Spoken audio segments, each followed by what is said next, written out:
Edward Winchel was born in Detroit, Michigan on October 10, 1843, to Guerdon and Emma Winchel. Around 1860, Guerdon abandoned his family and traveled to Sierra, California, where he would spend the rest of his life.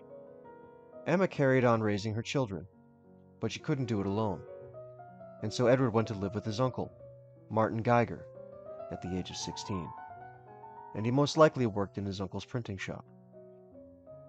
On April 20th, 1861, at the age of 18, Edward enlisted in Company D of the 2nd Michigan Volunteer Infantry, and by June 10th he was stationed at Camp Winfield Scott, an earthwork fortification perched on a bluff overlooking the Potomac River. Its 8 cannons guarded the chain bridge, which allowed access to Fairfax County, Virginia on the other side.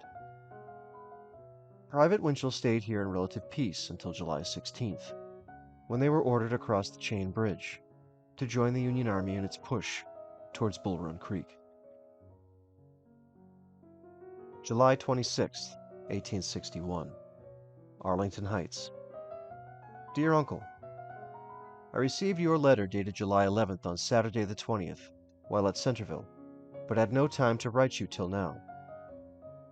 We left Camp Winfield Scott on Tuesday, July 16th, and proceeded as far as Vienna, about 12 miles from our old camp, and encamped there until the next morning, when we went as far as Fairfax, where we formed in line of battle and expected to have a battle.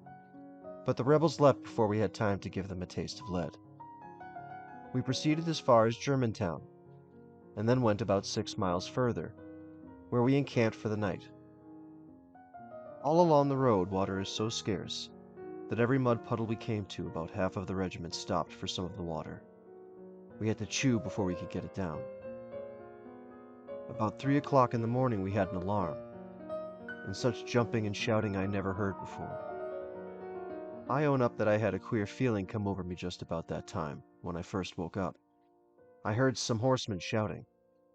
I thought that they was rebel cavalry, and got all ready to offer them the contents of my gun. Quiet was restored in a little while. Then some of us went to bed, and some went to fill their canteens with water. I was among the latter, and while I was down to the creek, I found a haversack with a filterer in it. If it had not been for that, I might have choked myself to death. We started about 5 o'clock, and then proceeded as far as Centerville, where we halted for a while, and proceeded to Bull Run, where we had a game of ball. The only trouble was that they threw the balls too swift for comfort. There was but one of our boys killed. I need not tell you anything about the battle, for you have heard all about it, I suppose. I think that I have never had balls fly about my head so fast as I did that day. After fighting about 4 hours, we withdrew back to Centerville. When we arrived there, we was almost starved, and I went out and got a goose and roasted part of it for my supper, and then the other part for my breakfast. This 4-hour engagement Edward mentions came to be known as the Battle of Blackburn's Ford, and it started when elements of the Union Army encountered a large Confederate force on July 18th, while searching for a safe crossing point along Bull Run Creek. It was a defeat that convinced General McDowell to avoid a frontal assault on the Confederate line. Instead, he would strike at their left flank, near Manassas Junction.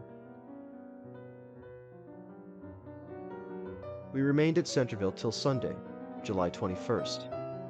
That is, 2 companies and I were left there to guard the town. We expected to stay there and not go in the fight on Sunday, but General Miles ordered us to join the rest of the regiment near Bull Run, which we did. We remained in the woods all day, till about 4 in the afternoon. It was said that the enemy was trying to flank us on the right, when we got orders to march. And march we did. We went on double quick for about 3 or 4 miles, and gained the hill in advance of the rebels, and saved them the trouble of killing and taking prisoners of a great many of our troops. We saw a great dust all around us and thought that it was the enemy, but instead it was our own troops retreating. Our regiment was stationed down by the woods, the farthest off of any.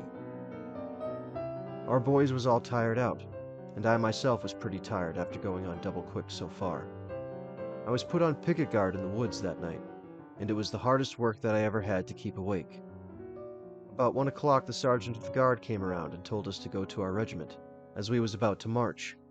We did not know where we was going till we turned down the road, when we knew we was retreating. We had to leave about 25 or 30 wagons filled with rations. That was the longest march I ever had. We marched from Centerville to Arlington. I lost my blankets and my jacket. It rained hard a good deal of the way, and we had to sleep in our wet clothes in an old barn full of hay. So ended my first experience in soldiering.